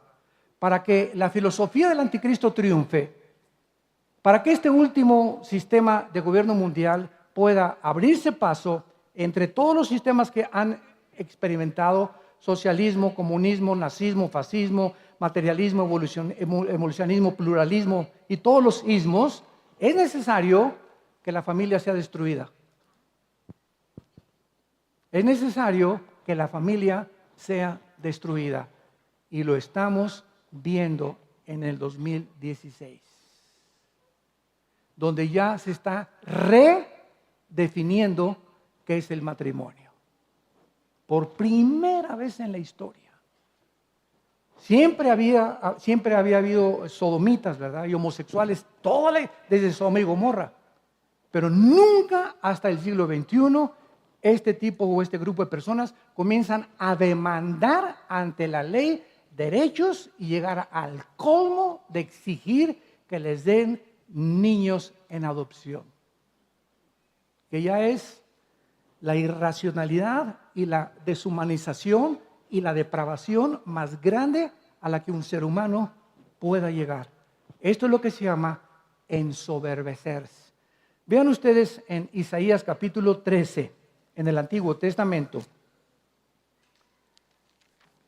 Y así está el mundo, ardiendo como una olla, ardiendo. Dice en Isaías 13, hablando de la venida de Cristo, versículo 9 al 11, he aquí el día de Jehová viene. Siempre que vean ustedes la frase día de Jehová, es la tribulación. Siempre, siempre, siempre, siempre. El día de Jehová o el día de Cristo también. Los 7 años de la tribulación, cuando Dios descarga la ira contra el mundo. He aquí el día de Jehová viene, terrible y de indignación, y ardor de ira, para convertir la tierra en soledad, y raer de ella a sus pecadores. Por lo cual, las estrellas de los cielos y sus luceros no darán su luz, el sol se oscurecerá al nacer y la luna no dará su resplandor. Versículo 11, y castigaré al mundo por su iniquidad o por su maldad, a los impíos por su iniquidad, y haré, vean ustedes, los pecados que sobresaltan de este versículo y que el Espíritu Santo menciona. Haré que cese la arrogancia de los soberbios y abatiré la altivez de los fuertes.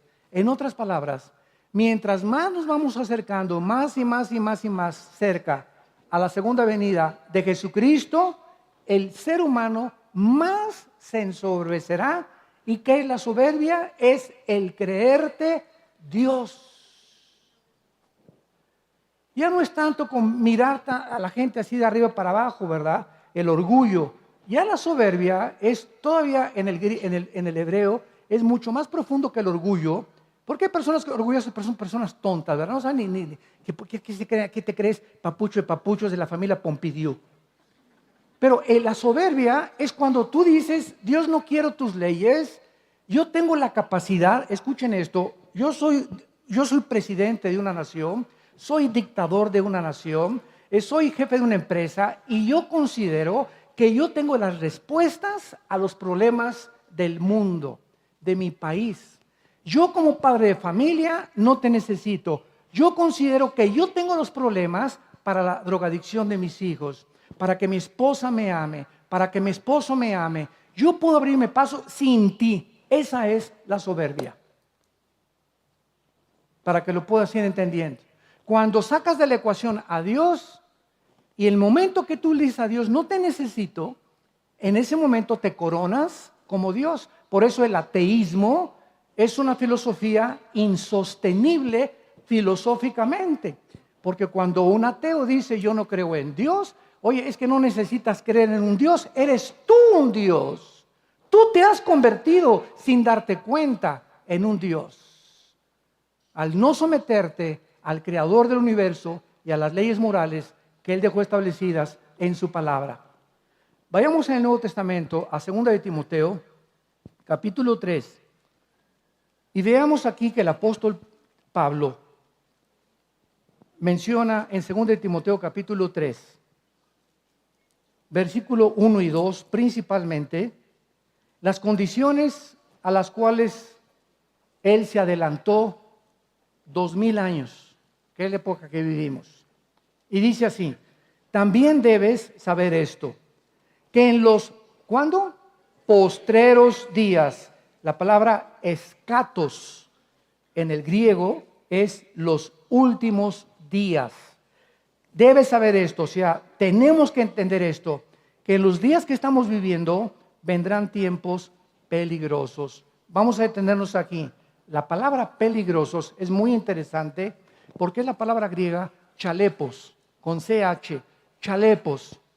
Y esta palabra se usa en todo el Nuevo Testamento 2 veces nada más.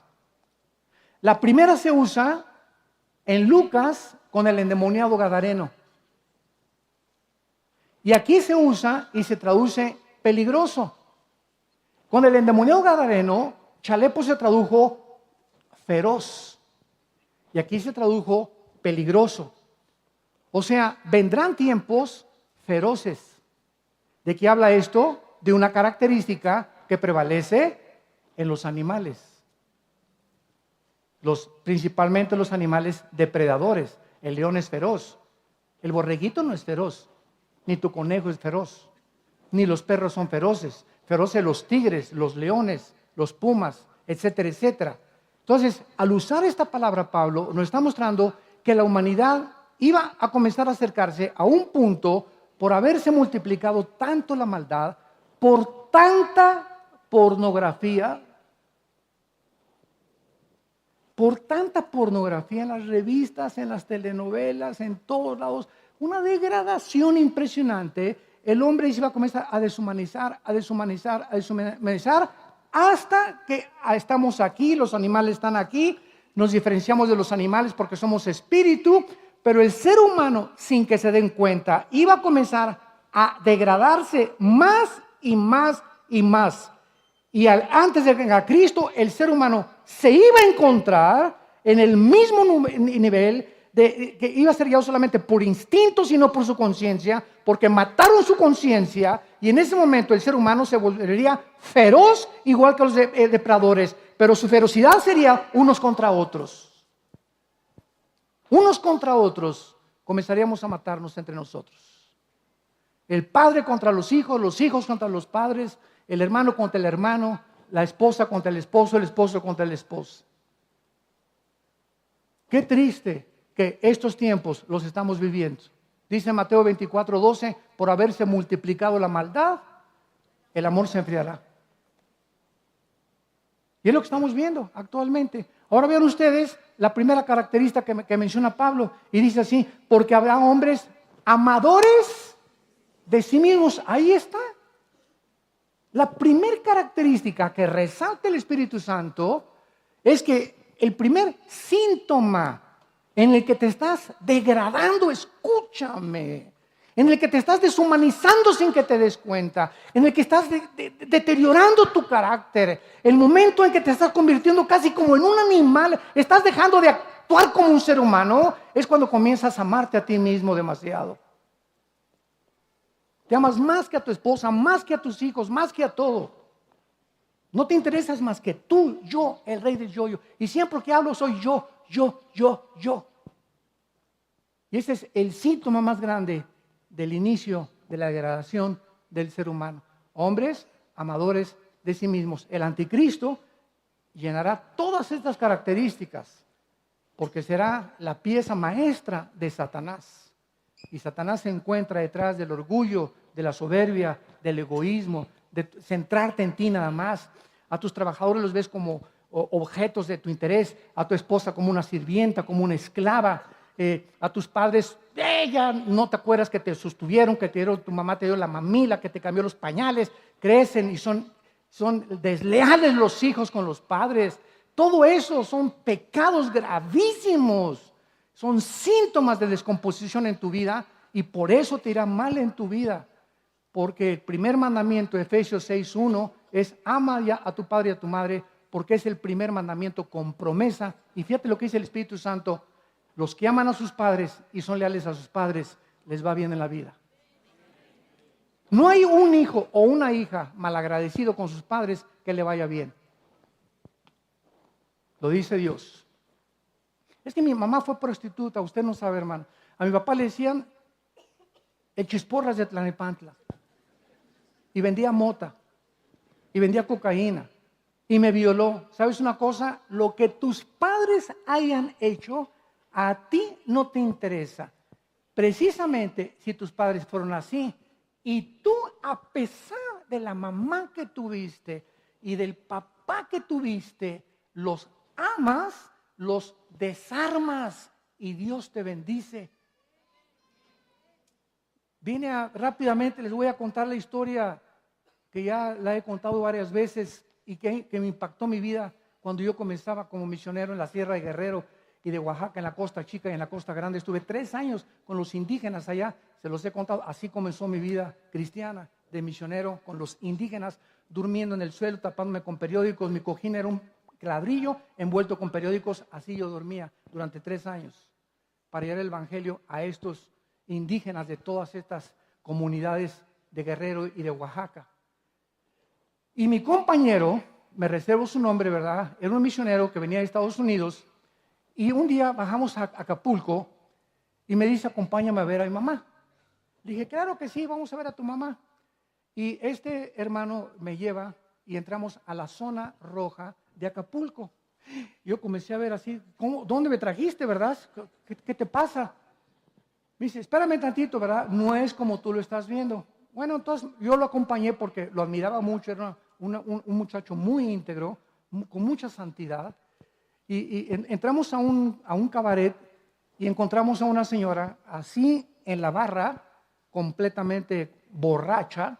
Y él se acerca y le dice: mamá. Y ella se levanta: ¿qué? Ya estás otra vez aquí, lárgate, no te quiero ver. Y él se queda y se siente, y yo me estaba detrás de él, así con los ojos que se me salían. Y ella: mamacita linda, te traje tu comida y te quiero traer un poco de dinero para que en los próximos meses tú no tengas que hacer estas cosas. Lárgate, que no sé qué tantas cosas. Pues este hermano, cada vez que venía a Acapulco, visitaba a su mamá, porque su mamá era prostituta de esa zona roja de Acapulco. ¿Sabe una cosa? Pasó el tiempo y esta madre, una vez la agarró en sus 5 sentidos, no pudo soportar el amor de su hijo. Y de saber que a pesar de lo que le hizo y lo insultaba y le decía, le recordaba el 10 de mayo, etcétera, etcétera, su hijo así la seguía amando. Y entonces esta mujer recibe a Cristo y ahora es misionera en Sudamérica. Ese es el amor de Dios.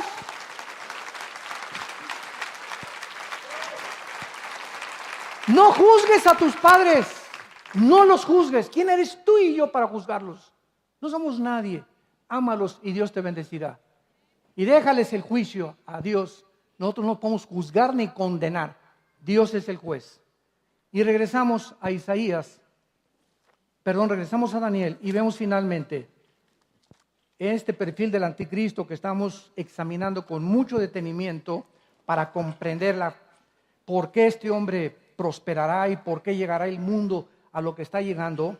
Dice el versículo 36, y el rey a su voluntad se ensoberbecerá, se engrandecerá sobre todo Dios, contra el Dios de los dioses hablará maravillas y prosperará.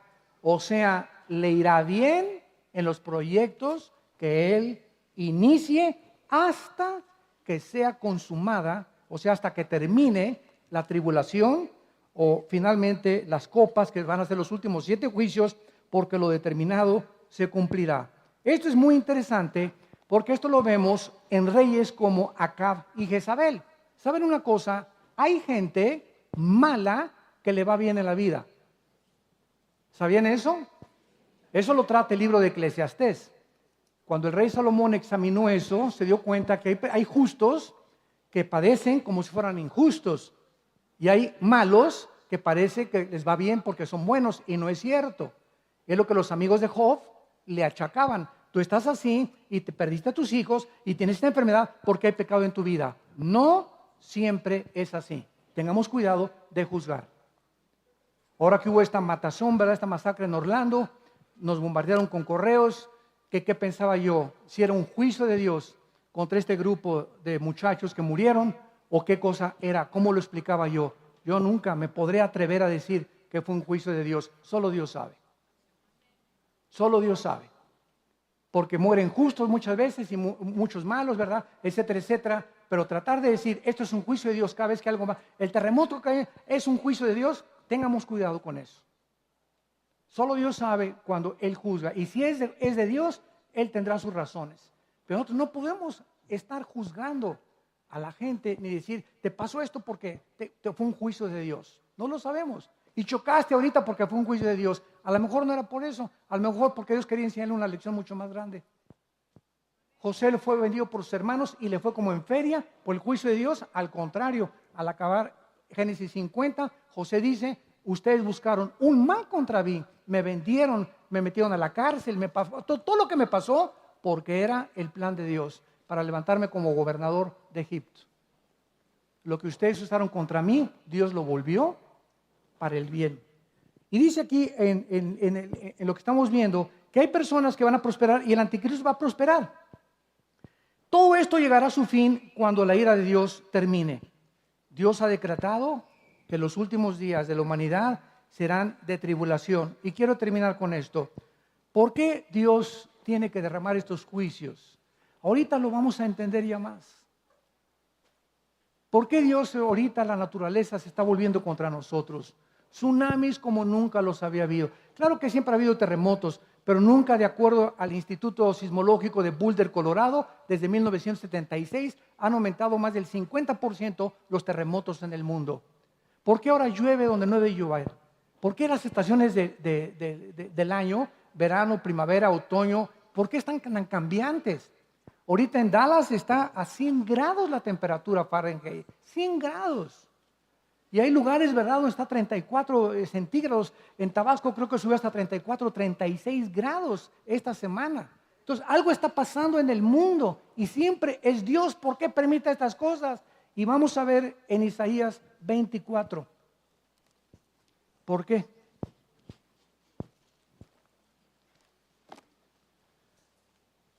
Y antes de leer estos 3 versículos, les recuerdo algo que es muy importante. Desde que el hombre pecó en el jardín del Edén, Dios asoció la naturaleza con la moral del ser humano. Antes de que Adán pecara, las rosas no tenían espinas. Los animales no eran feroces. Las víboras no tenían veneno. No llovía. No había terremotos. No había nada de esas cosas. Fue precisamente cuando el hombre se rebela contra su creador que el medio ambiente que Dios diseñó para el ser humano, el medio ambiente que Dios diseñó, no podía permanecer perfecto con un hombre imperfecto. Por eso fueron sacados del Edén, porque el Edén era el tiempo de la perfección. Y no podía una pareja imperfecta habitar un hábitat perfecto que era el jardín del Edén. Fuera, lo sacó Dios al mundo, porque el jardín del Edén solamente ocupaba una zona geográfica limitadísima. El jardín del Edén no era toda la tierra, era solamente un huerto que Dios sembró en el planeta para que ellos extendieran el jardín del Edén y el dominio sobre los animales en el mundo entero. Fracasaron y fueron sacados inmediatamente. Y la naturaleza, desde ese momento, está en contra de nosotros. Le dijo Dios a Adán: la tierra, ahora que metas la pala, te va a ofrecer oposición y vas a comenzar a sudar para ganarte los bolillos que te comes diarios. Con el sudor de tu frente vas a ganarte el pan. Antes que no había el pecado, no había por qué sudar ni sufrir. Ahora el trabajo te presentará oposición y la naturaleza se volverá en contra de ti. Ahora imagínense de esto. Si tomamos en cuenta el mundo como se encuentra ahorita, donde se está legislando por todos lados matrimonios gays, donde está desmembrando Europa, donde el Medio Oriente es una olla hirviendo, donde en Estados Unidos, nunca en la historia de Estados Unidos había habido las elecciones que están por celebrarse. Nunca, jamás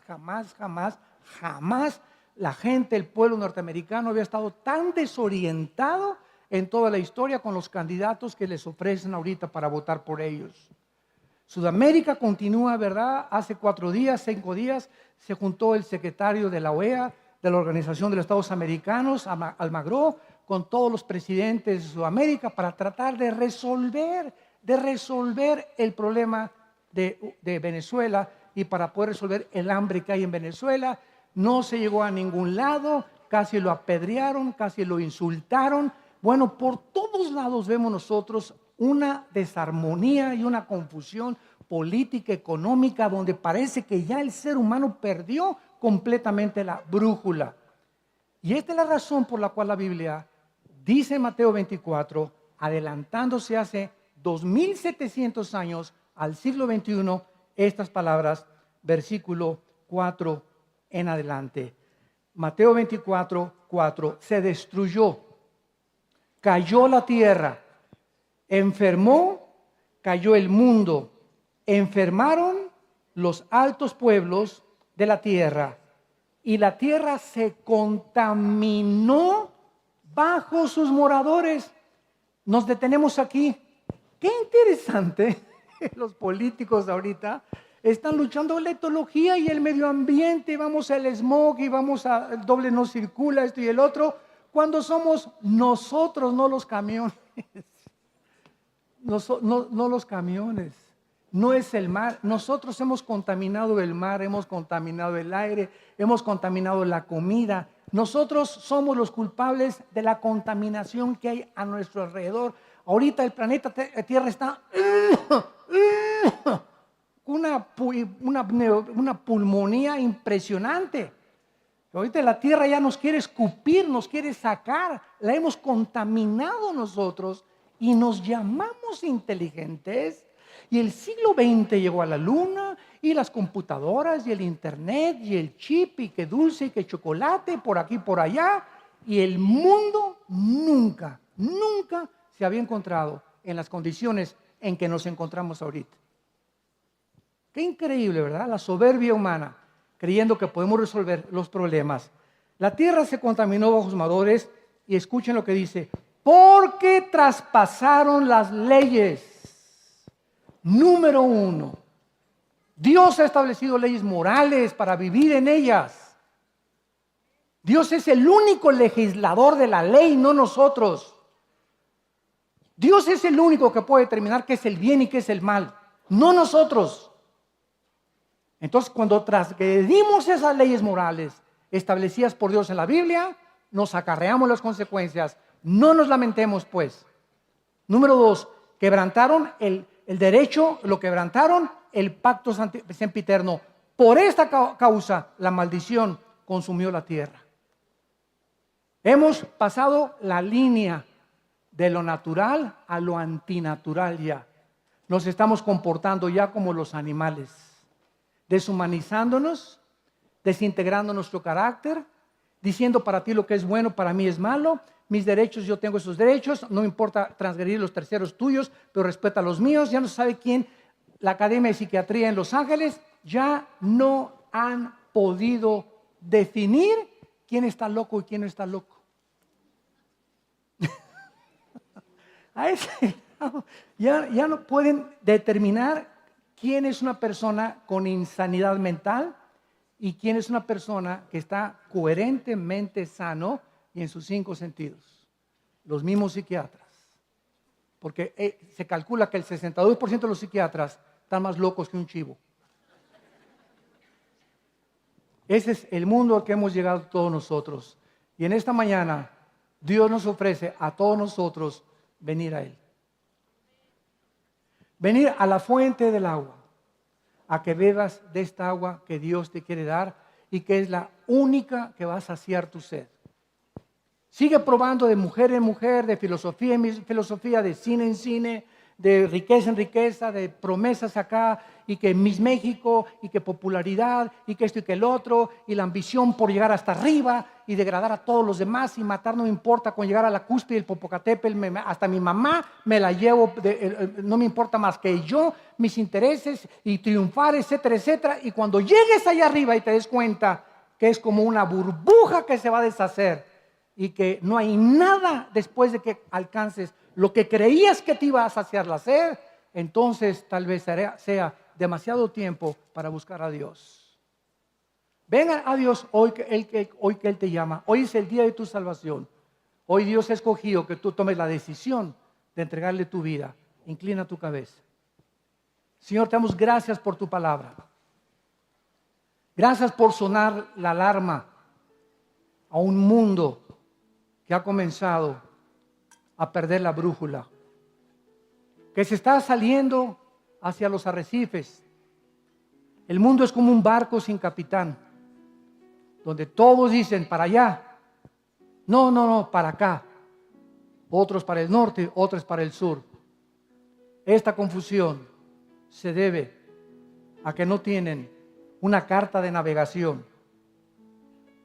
Todo capitán de barco necesita cartas de navegación. Todo piloto en el avión necesita cartas de navegación. Ahora ya tenemos el GPS en los vehículos para que nos digan si vamos bien o vamos mal.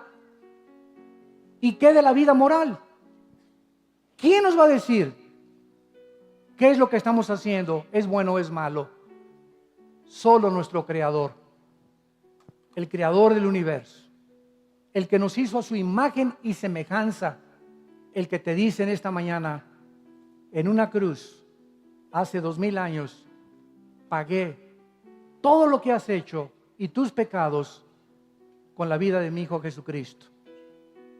Su sangre derramó para sanarte y convertirte y transformarte en la persona que yo quiero que tú seas.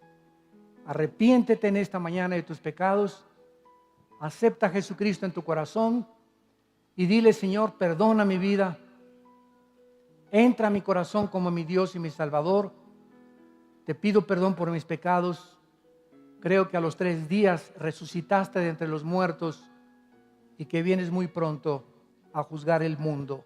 En el nombre de Jesús, amén. Amén, amén y amén. Gracias por su palabra. ¿Qué haríamos sin este libro?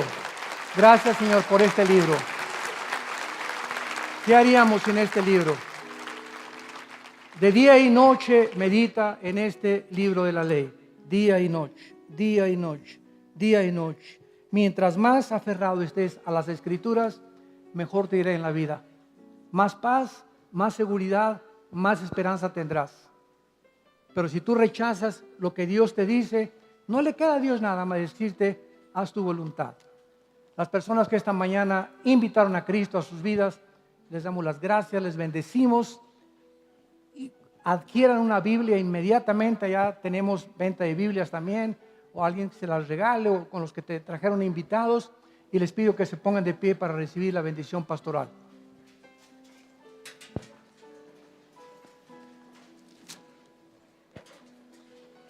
Así con tu pie, los que gusten extender su mano hacia acá. en señal que recibes esta bendición, lo puedes hacer. Dios bendiga tu vida y tu matrimonio. Dios bendiga el fruto que llevas ahora en el vientre. Dios bendiga la familia porque es el tesoro más grande que Dios nos ha dado, nuestra familia. Dios bendiga a tus padres. Dios bendiga a tus hijos. Dios bendiga a tus animales domésticos. Dios bendiga tu trabajo y la labor de tus manos, que cada día con esfuerzo lo haces para traer el pan a tu casa.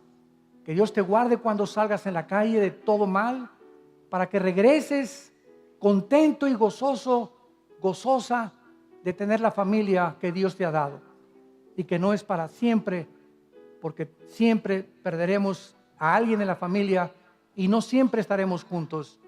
Que Dios te llene de un espíritu de sabiduría y de revelación, para que siempre abundes en buenos frutos, abundando en todo lo que Él quiere. Por lo tanto, no durmamos como los demás. Velemos, seamos sobrios, somos del día. Vistámonos con la coraza de la fe y del amor, y con la esperanza de salvación como yelmo, porque a nosotros no nos ha puesto Dios para la ira que se viene sobre el mundo. Muy pronto seremos sacados de este mundo y experimentaremos el gozo de saber que valió la pena haber vivido para Él. Que el Dios de esperanza te llene de todo gozo y paz en el creer, para que abundes en esperanza por el poder del Espíritu Santo y ponga sobre ti su paz. En el nombre de Jesús. Amén.